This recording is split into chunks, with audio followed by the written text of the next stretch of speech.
উত্তর কলকাতার একটা জনপ্রিয় খাবার হচ্ছে মাছের কচুরি।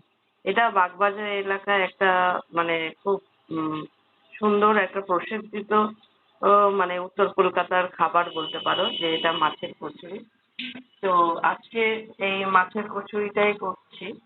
তা এই মাছের কচুরিটা কিন্তু খুব টেস্টিও হয়, আবার খুব সুন্দরও খেতে হয়।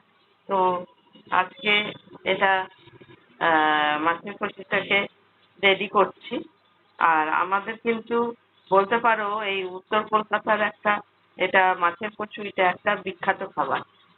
আমি এই হচ্ছে কাতলা মাছ নিইনি, আমি রুই মাছের এই নিয়েছি। তার কারণ হচ্ছে কাতলা মাছে ফ্যাট থাকে আর রুই মাছে ফ্যাটটা কম থাকে।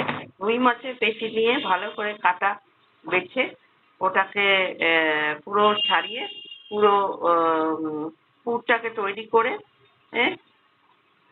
এটাকে তৈরি করছি। চলো দেখা যাক। চলো এগুলোকে এবার ভেজে নিই। এগুলো সব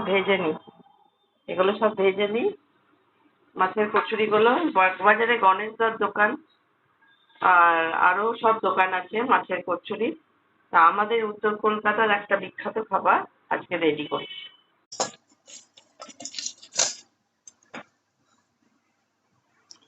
আমি এটা পেঁপের তরকারির সাথে সার্ভ করছি। এটা মাছের কচুরি একদম রেডি। আমি এটা পেঁপের তরকারি, পেঁপে আলু দিয়ে তরকারি দিয়ে সার্ভ করছি। তোমরা অন্য কিছুর সাথেও সার্ভ করতে পারো। মাছের কচুরি কিন্তু প্রচন্ড টেস্টি হয় আর খুব ভালো লাগে।